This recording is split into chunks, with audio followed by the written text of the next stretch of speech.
Have you found yourself apologizing when you did nothing wrong, or given in to a friend's silent treatment just to keep the peace?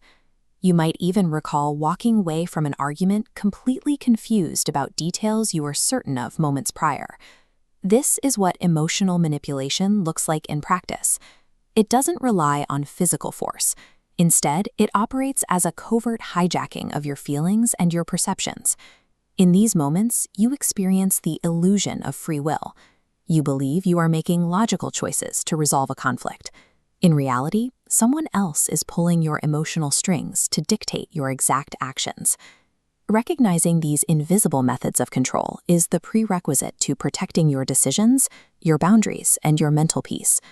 To understand why this works, we have to look at the brain's mechanics. The prefrontal cortex is your brain's logic center, responsible for rational thought and clear decision-making. But when you experience a sudden flood of complex emotions, like extreme anxiety, heavy guilt, or even intense affection, that system gets physically overwhelmed. This emotional flooding essentially knocks your logic center offline.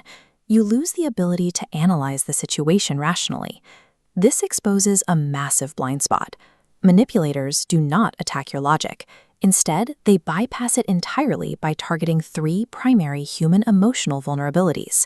Identifying these vulnerabilities allows us to trace how these patterns operate across everyday relationships and, as we'll see, even in high-stakes environments like international espionage. The first vulnerability manipulators target is our pro-social behavior. Traits like empathy, fairness, and kindness are actively used as mechanisms for control. It starts with simple guilt tripping, using tactics we learn as early as the 6th grade. A child on a playground might say, "If you were a real friend, you'd help me." They aren't asking for cooperation. They are manufacturing emotional pressure. In adulthood, this escalates into a calculated psychological strategy known as DARVO, which stands for deny, attack, and reverse victim and offender. When you confront a manipulator about their bad behavior, they first deny it happened, then attack your memory, and finally play the victim so convincingly that you end up comforting the person who actually hurt you. By manufacturing suffering and guilt, the manipulator successfully escapes accountability. They trap the empathetic person in a permanent cycle of emotional caretaking. The second vulnerability is the fundamental human craving for connection and validation. Manipulators exploit this through love bombing, an intense artificial flood of early affection designed to rapidly lower your defenses. Once you are attached, they abruptly withdraw, replacing warmth with cold detachment. This relies on intermittent reinforcement. As psychologist A.F. Skinner demonstrated, unpredictable rewards create the strongest behavioral patterns in humans. This psychological loop is deeply embedded in the digital landscape. Teenagers and adults are routinely manipulated by the unpredictable validation of social media algorithms and highly curated imagery designed to farm attention and trigger insecurity. But this tactic scales far beyond digital platforms. This exact dopamine loop is weaponized at the highest levels of international espionage. In the Russian honey trap protocol, state intelligence agents receive official training to use extreme affection, followed by sudden emotional withdrawal, to make their targets completely dependent on them for validation. Whether deployed by an algorithm, a toxic partner, or an intelligence agent, unpredictable love is never genuine romance. It is a calculated mechanism for behavioral control. The third vulnerability is our fear of losing social standing, security, or our grip on reality. Gaslighting actively targets this fear. It is the systematic erasure of your reality, forcing you to doubt your own memories and, eventually, your sanity. This often pairs with emotional blackmail, a tactic therapists define using the acronym FOG: fear, obligation, and guilt. A boss or partner uses this to keep you in a constant state of anxiety regarding your job security or the relationship. To deepen the isolation, manipulators use triangulation.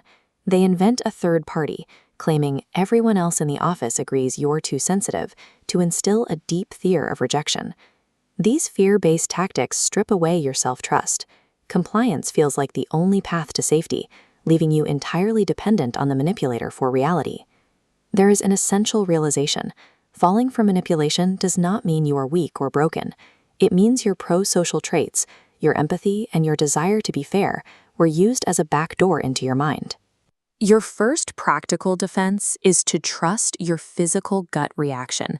If a person consistently leaves you feeling confused, anxious, or drained, that is your body's warning signal. Listen to it. Next, you must establish firm boundaries. If you tell someone no and they respond with angry escalation, that reaction is evidence that your boundary was necessary. When conflicts heat up, use the information over emotion strategy. Deliberately pause the interaction and ask for factual evidence. This creates a gap that allows your prefrontal cortex to reboot. When you feel a sudden, intense wave of guilt or obligation, pause. Ask yourself if you actually did something wrong, or if that feeling was intentionally triggered by someone else's behavior. Breaking these patterns isn't about ignoring your feelings, but understanding where they come from. Once you see the mechanics behind the manipulation, the tactics lose their power, and you regain control over your own choices.